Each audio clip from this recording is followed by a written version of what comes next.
Hey, all, welcome in to another edition of Shoulder to Shoulder Colorado Live. Again, as always, I'm your host, Manny.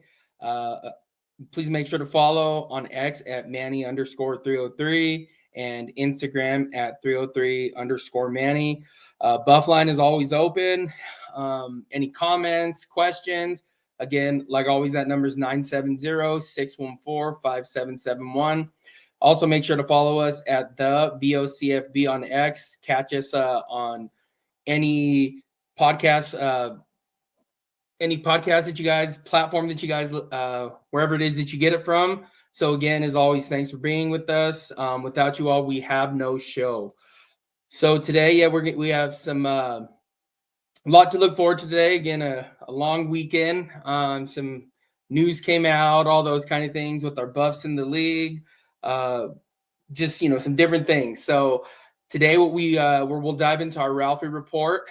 We'll dive into buffs in the league, recruiting, flip watch, and then today what we kind of talked about last week was our Prime E/FFECT. And again, I think this is important as somebody who, I know my wife and I and family, we have been going to games for quite some time. Since about mid 2014, been season ticket holders. So yeah, just kind of want to dive into that and what we have seen and what we have noticed over the past 10, 11 years. I guess say 8, 9 years versus these past 2 years there in Boulder and what the game day atmosphere looks like. So let's jump right into this. And again, thanks for joining us tonight. So let's jump into, I want to jump into the Ralphie report to start. You're kidding me. All right, so Ralphie report.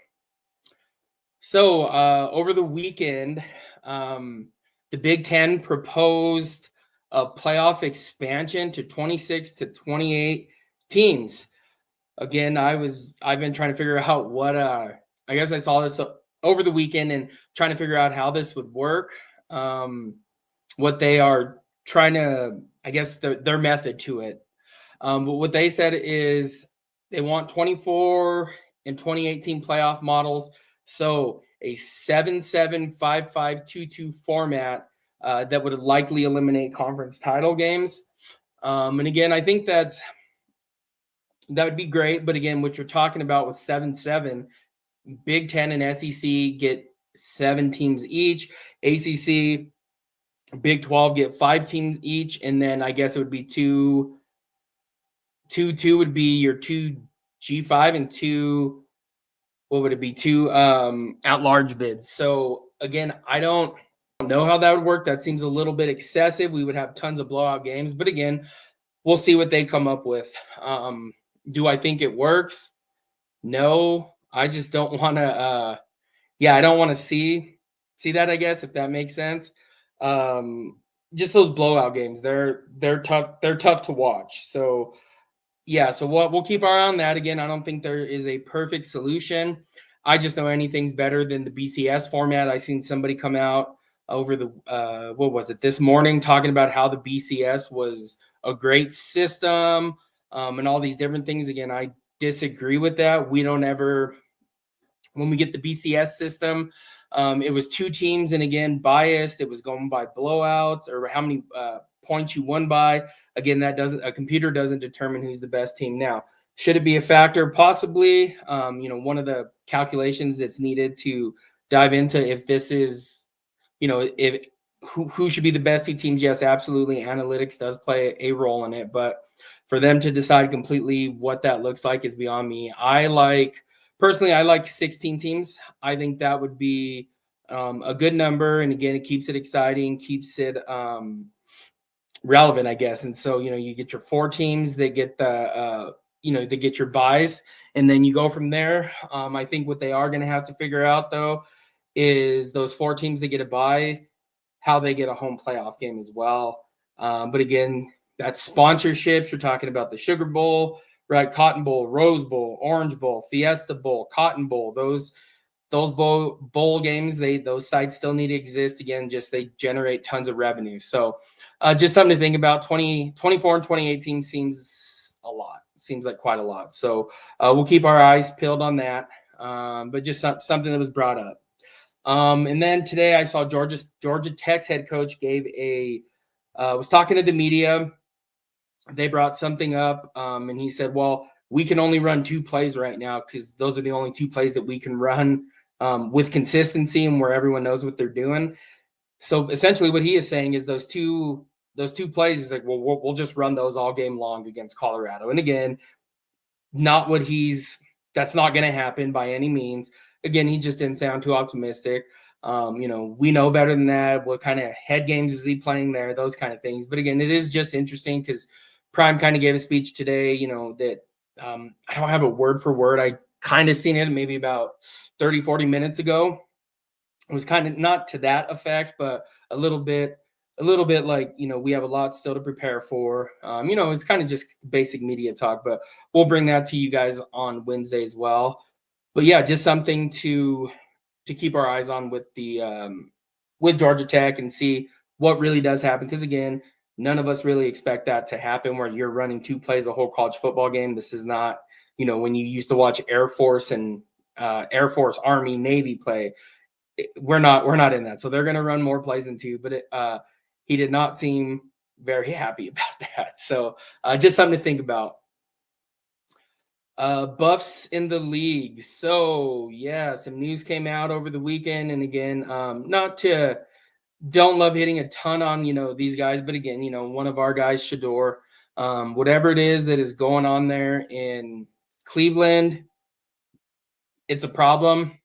They seemed very, very confused, very lost. They came out today with the depth chart and said Joe Flacco starting week 1. And again, great.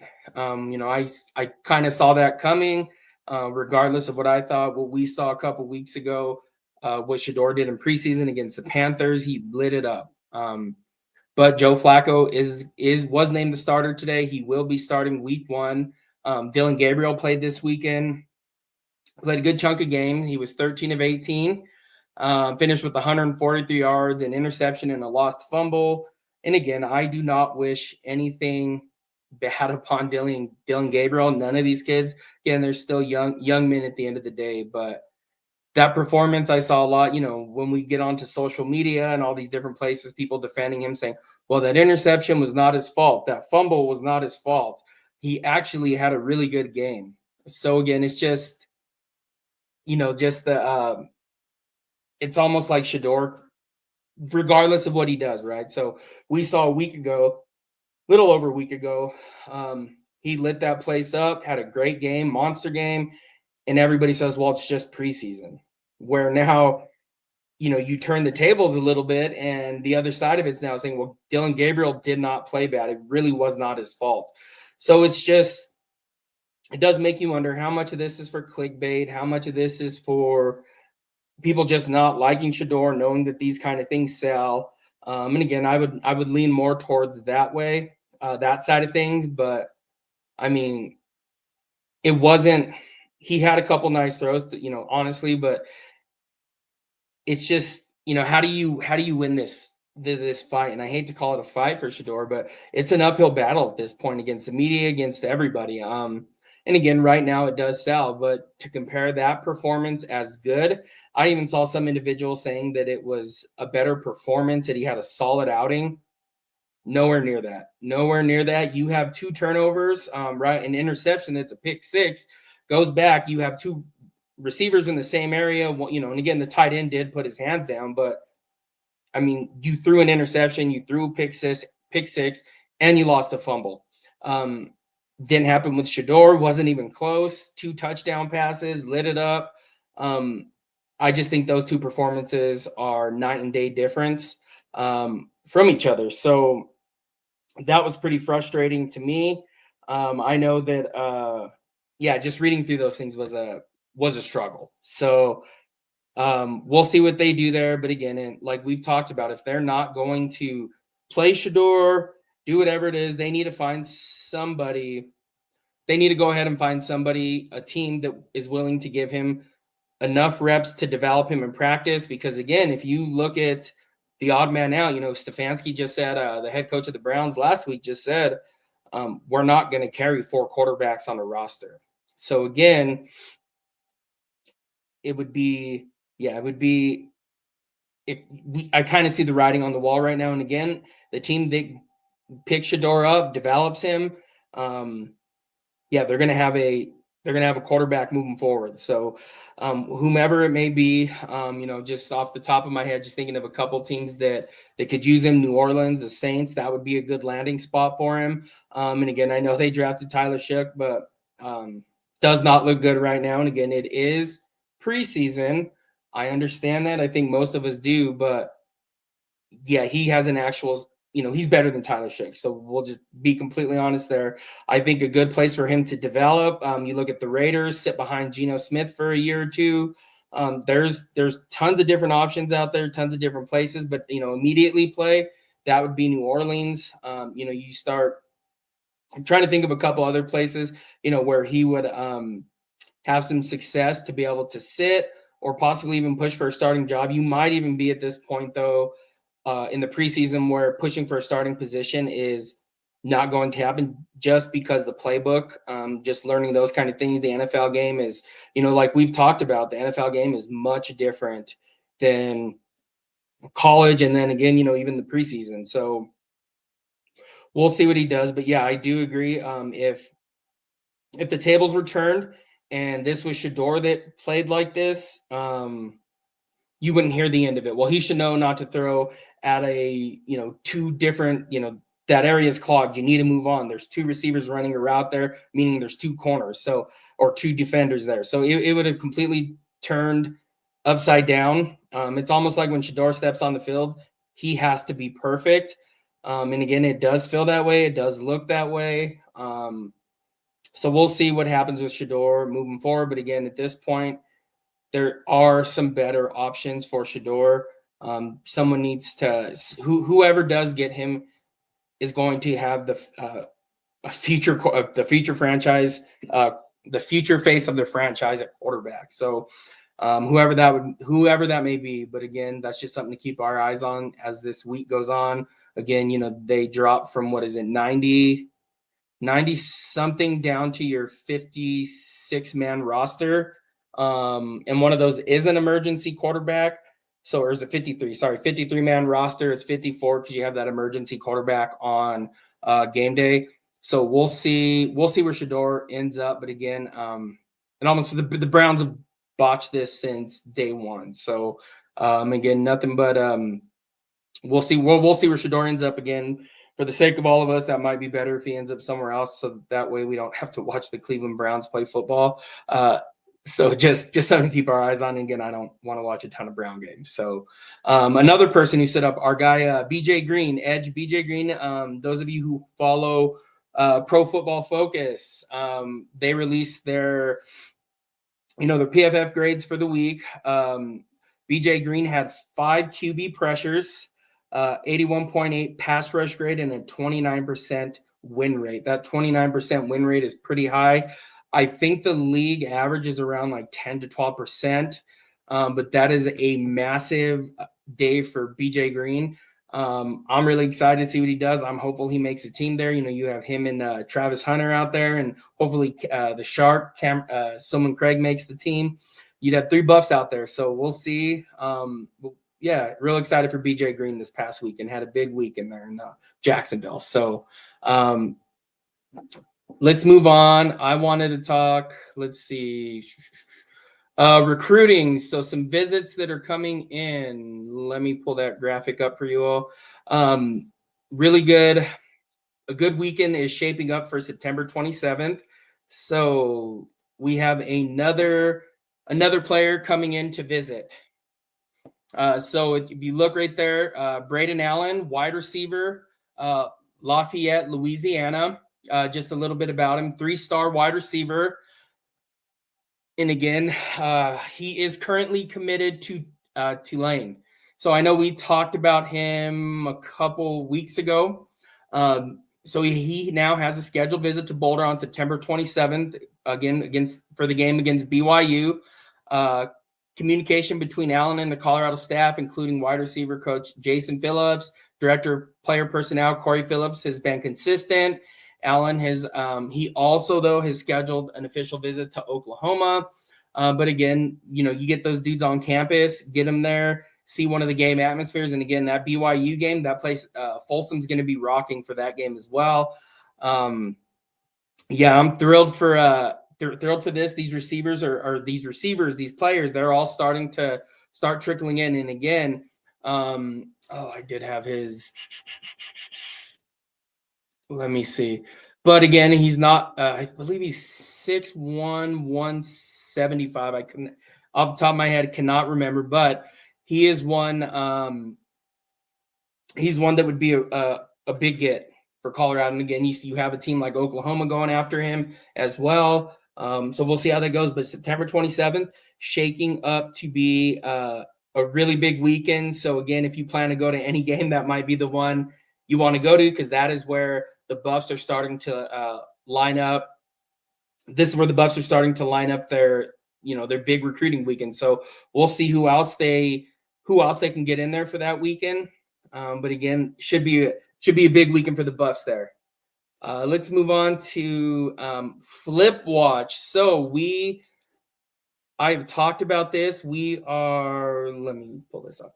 We are now getting into that season for Flip Watch, right? So Flip Watch season is upon us. Again, you're able to now, after week 0 or at week 0, be able to start getting recruits back on campus. And again, this is when the Buffs do their damage during the season.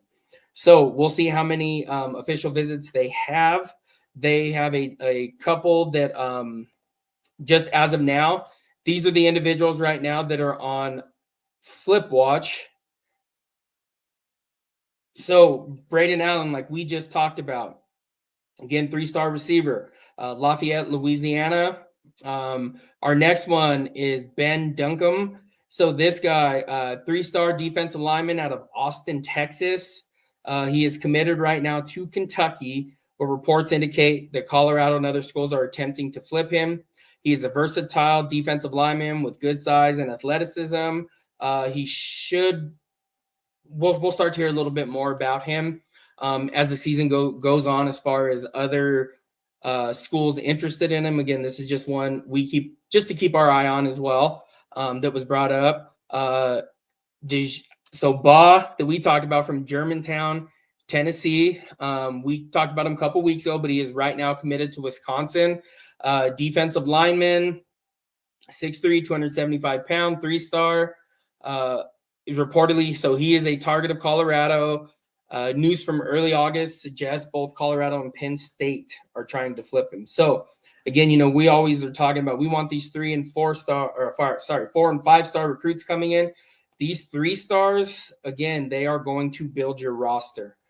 This is where your roster gets built. These are where your the majority of your roster come from. Even if you take a look at the NFL draft, like I've said, and time and time again, you look at the NFL draft, you look at where the majority of teams are built, it is going to be 3-star, right? Just like you look at the majority of where teams are built in the NFL, you're looking at rounds 4 through 6. So again, nothing different with this. The same kind of principle here. Your 3-star recruits are extremely important. And again, the reason we're seeing so many 3-stars and commitments is the transfer portal. That has to get figured out to see what this means moving forward. The new NIL, the house settlement, and NIL, what that looks like moving forward. So again, just something to keep your eyes on with that. Let me see. Caleb Morris. So this is one, I believe we talked about him. Another defensive lineman. He is from Seams, Alabama. He is currently committed to Mississippi State. Morris is a prospect being pursued by several programs. Auburn is also reportedly making a strong push. He has a scheduled official visit to Auburn. So Colorado is also mentioned as one of the schools competing for his flip. Again, this is just one that, again, to keep an eye on. We'll see if he makes it out to Boulder or not. Again, maybe they do that. Offensive visits are going to be against BYU, defense another weekend, because again, you look at that. Back at our other graphic, you have your quarterback and 2 wide receivers that are looking to visit Colorado on 27th of September. So just something to kind of keep our eyes on with that. Let's see. And then Christopher Talley. So This is one that we haven't talked about. So he is, where am I at? He is a running back. So out of Memphis, Tennessee, he committed to West Virginia in early July. And again, we'll see. I haven't heard a ton of news on him. Pretty fast, pretty elusive back. We'll see if Colorado can get that done. But again, you expect, out of this list, 6'10". He's not 6'10", by the way, Brian Hamilton. That is a typo. Sorry, I was just looking down at that. Yeah, that is not 5'10", it should say. But or 6'1", it should say, actually. Sorry. But yeah, Christopher Talley, he is a very elusive back, kind of like DeKalen Taylor. So kind of think of him in that mold of that role. Brian Hamilton, last one here. 3-star wide receiver, Tampa, Florida. So 6'1", so he is not 6'10", 150 pounds. He is currently committed to Pittsburgh. Colorado and other programs are still in pursuit of Hamilton. So again, his commitment is worth watching. He's being courted by other schools as well. So again, those are the individuals we want to watch. To be able to flip to Colorado. We should hear more about them. You'll probably see, a good chunk of these guys, if not all of them, start to schedule official visits to Colorado at some point during the fall. But yeah, real excited for those guys. And again, we didn't see this much. Colorado was not this active last year with high school recruits like this. And again, it's, you're just kind of curious at what the House settlement does for this at this point. So just something that we'll have to watch. Again, I'll update you guys weekly, the minute I find out when visits occur, anything like that. But so just something to keep our eyes on. Again, I know recruiting is awesome. Love talking it. So yeah, just stay tuned. Any updates that come up, we'll talk about them. So now today, what I wanted to jump into was the Prime E/FFECT. This has been a ride for Colorado since Prime signed on the dotted line. So it has been something that my wife and I have been tracking. We've had season tickets since 2014. I went to a few games with a friend of mine in what was it? 07, 08. Everything has shifted there in Boulder. Even with my wife that, went to school there, she will be the first to tell you that place looks a lot different on game day. Well, heck, I mean, even being on campus looks a lot different than what it did before. So, and again, it is all for the better. So, what I want to talk about though first is the effect. So again, I don't want to say it has rocked Boulder in nothing but a positive way, and the state of Colorado. So the economics. So you look at 2023, 2024. Home games alone poured in about $207 million directly into just Boulder, with $259.7 million regionally, plus $59 million from the 2024 Alamo Bowl. So this totals over $318 million in regional impact. And again, that is just in 2 years that Deion Sanders, Coach Prime, has been in Boulder. Those are huge numbers. And again, it just kind of makes you wonder, what if CU invested like this in the football program before? And again, it's not just CU investing. It is everything that Deion Sanders brings, that Coach Prime brings. It is everything about him that he's brought was perfect for Boulder and needed. So if we just break it down year by year, 2023, $113.2 million from 6 home games. So about another $18.9 million per game. The biggest one was against USC. It hit $21.6 million. And again, this is 2023. Hotels were packed at a 90% plus occupancy. Again, just astronomical numbers that are coming out. 2024, $93.9 million directly to Boulder, $146.5 million regionally, over $10 million in donations filled by local projects for the upgrades there at Folsom Field.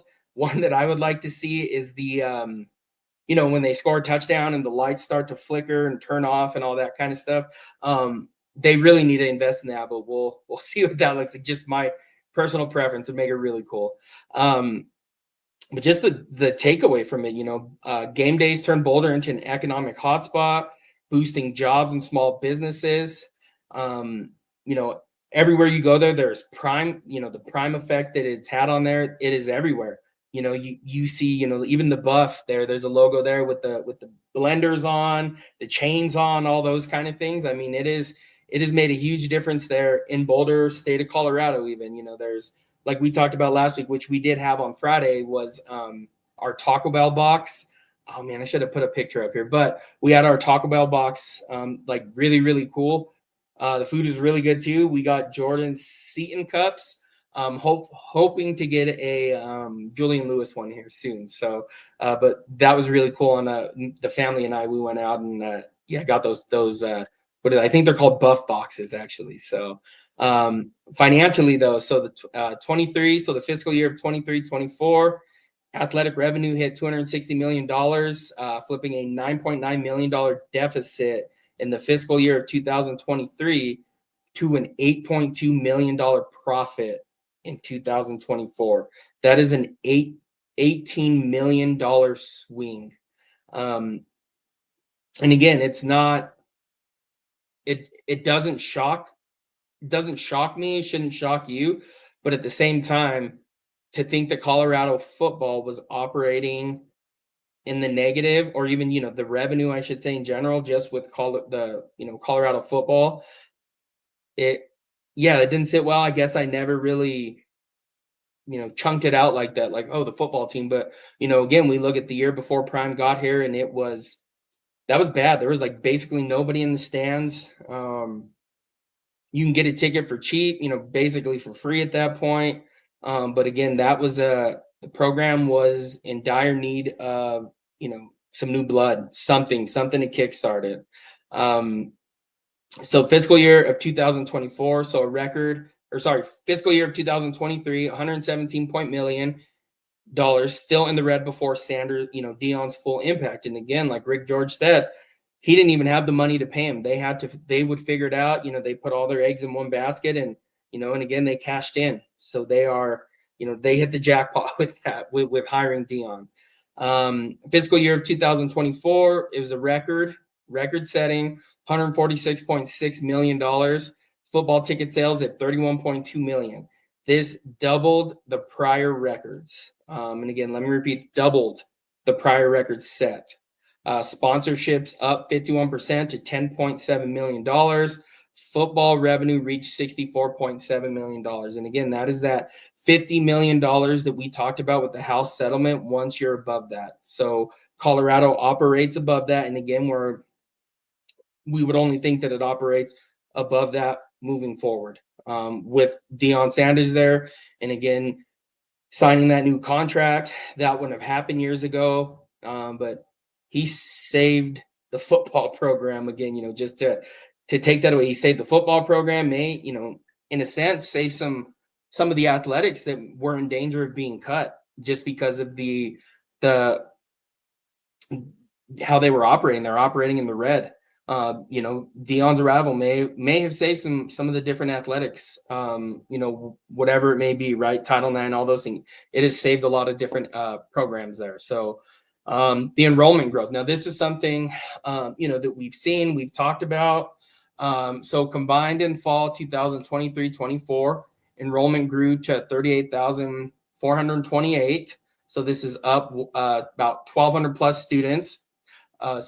Black first-year students rose 15% to 486. Hispanic Latinos rose 2 to 3% to up, so basically up 2,100 students. Fall 2023, so 37,153 students. So your Black students were going to be at 2.7%, so around 1,003. Hispanic Latino students at 12.6%, 4,681. So just the sheer numbers there. Now, 2024, our Black first-year students was up 8%, Hispanic Latinos up 2%, applications jumped, so our Black students were up to 51%, Hispanics up 26%. So again, the takeaways here, that the diversity piece that is being brought in to Colorado, the University of Colorado is, yeah, it absolutely is. It's needed. It is great. Everything's starting to grow up. Yeah, and just like we said right there, our let me show you, as our guy Jose here in the comments, he said Prime Effect has been great on these football players in the classroom as well. GPA rates up. Yep, absolutely. Right. He is putting these young men first. And again, what was it? They all had a 3.0, the football team GPA or higher. Again, what he is doing there, just for these young men's lives, is a game changer. So it is, I know we're all glad to have him. Those of us that have followed the Buffs through thick and thin, you go to games now. So in 2014, 15, 16, whenever, my wife and I would go, this, again, this is before kids. It almost felt like, we would go and it was just like we were the only two minorities there. And that's what it felt like. It was, some would say uncomfortable, right? And yeah, to an extent it was, right? But now we go, this past season, met a couple kids that were there from Latino students that were just fantastic kids, smart as could be, just graduated. Kind of asked them, what did you guys come for? Like Prime. And it was just a whole different. We feel more welcome here. I met a family that was they sat next to us at a game. It was I can't remember what game it was. It wasn't Utah, maybe Oklahoma State. I think it was the Oklahoma State game. No, it was the Utah game. And they were we were all talking, and they were from Columbus, Ohio. Really nice family, all there in their they had Travis Hunter jersey, Shador Sanders. They were from Columbus, Ohio. Black family that was fantastic to us. They were nice, asking us where to eat in downtown Denver. And again, those have not been to Boulder yet, highly encourage it. But it's about 35 minutes from Boulder to downtown Denver. But it was just fantastic getting to interact with all of these different people, people from Utah, and again, it's not very far, but Utah coming over to watch, knowing that that Utah was going to get the break speed off of them, which they did, by the way. I think that one 52-0, 52 something. I don't know. Colorado beat the brakes off of them. But even being there, talking to these young kids who were Utah fans, all grew up together. There was about 5 or 6 of them. They came, and we're just like, well, we pick an away game to go to, and we wanted to come here to experience this. So, and again, that place now, Folsom, is packed. Sometimes you can't even sit in your correct seats, right? Because the bleachers, those of us who have been there, again, it's those metal bleachers. Yeah, not very comfortable. But, you can't, sometimes your whole row doesn't fit on them, but that place is packed now. It is loud. I believe it was Bryce Underwood. A couple years ago, Prime's first year, he went and visited out in Boulder. So Bryce Underwood is the number 1 quarterback in the 25 class that has committed to Michigan, and looks like he's going to be the starting quarterback there. 5-star, number 1 quarterback, number 1 overall player. And he committed to Michigan this past year. And they asked him, I remember I was watching an interview with him, and he's like, what was like the loudest, most like, the fan base that was just loud and the stadium was wrong. He's like, it was Colorado. He's like, that was insane.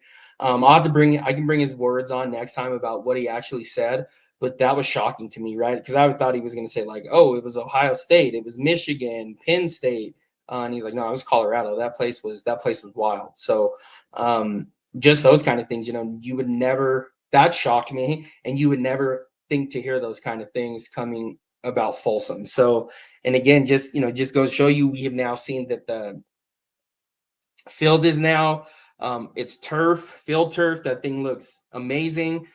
We were just there, over the summer after it was completed. We took a drive over to Boulder to see, maybe it was at the end of the summer. Yeah, it was at the end of July, actually. So a couple weeks ago, wife and family and I, we drove up to Boulder to check out the field, and it looks fantastic. The end zone, it has where it used to be I don't even know the right, like the Colorado in the background. It's not asphalt. It was like, what do you call that? What they do the roads with? Anyways, it was the pavement, whatever it was. Now that is now fielded. It's field turf over that says Colorado. The end zones are black. That thing, yeah, Folsom's ready to roll. It looks fantastic. So can't wait for the 29th to get here. It feels like it can't get here soon enough. But yeah, this is in total, this, in the grand scheme, the prime the A/FFECT, it is pay dividends. And again, now you're looking at Colorado being a major player for the foreseeable future. Prime signed that extension through 2029, again, which wouldn't have happened if Dion didn't if he didn't come here in the first place. But everything about it is marketable. Going to the stadium is night and day difference than what it was going 10 years ago. It's just a cool thing to watch. And again, Boulder's fun anyway, but it just feels a lot better going there. My wife and I shared a couple stories with the neighbors, whomever it may be, but it has been fun. Brought some friends with us to Boulder to go to a couple games. But yeah, I can't wait for the season. At the end of last season, I know the wife and I were like, man, we were I was like, oh, we don't get to come back till and this was after the Oklahoma State game. I was like, we don't get to come back until, man, that's like in August, at the end of August, right? And this is like November. And so it just felt like it was forever ago. And this, again, like we talked about, this off season it's been quick. And again, I don't know if, people say time speeds up when you get older, but again, I mean, this was one of the fastest off seasons I can remember. Before we know it, at this point next week, we'll be gearing up. I'm trying to figure out not to be too excited, but it's going to feel like a kid on Christmas morning, right? So the night before, whatever it may be, but we're going to get up there early on Friday, hopefully. So just really excited for this upcoming season. So again, not the the rest of the week, we're going to dive more into football, what we're going to have to look forward to. So now on Wednesday's show, though, what I do want to do is I want to go over my win-loss prediction. So what the Buffs look like this next year, how many wins, how many losses, where I see them falling at the end of the year, how I guess how the whole Big 12 falls at the end of the year. What I do want to do, though, as well, is chart, what 4 teams. I see about 4 teams that should be competing for the Big 12 this next year, 4 to 5. We'll talk about that. And again, one serious blow happened today at Texas Tech. The running back that they got from SC, I think it's Joyner. He's out for the season. So a transfer from USC to Texas Tech, their starting running back is going to be out for the year. And again, wish him nothing but the best. Hopefully he heals soon, and everything goes well. But we're going to dive into that on Wednesday, win-loss prediction. And again, feel free to chime in. If you want to shoot me before the show, your wins and loss records, what your prediction is, your Big 12 standings at the end. And again, that is the Big 12 standings, ACC, Big 10, SEC. Those are just hard to predict right now because there's so many different teams that don't play each other. I think we can just predict a record, and then again, let the chips fall where they may be, right? So just something we'll dive into on Wednesday, talk about that a little bit, and hopefully some more recruiting news. But as always, appreciate you guys joining us. A little bit shorter of a show tonight. But again, appreciate you guys joining us. Reach out again to the text line, 970-614-5771. Comment, like the video, subscribe, any of your podcasts that you listen to, the platform you listen to. Again, we're on all of those. I'm on all of those. So, so again, just thank you guys for being here. We will catch you guys Wednesday with the win-loss record prediction, Big 12 record prediction, all of those kind of things. So until Wednesday, we'll catch you guys next time. And as always, Go Buffs, baby. Have a good evening, you guys.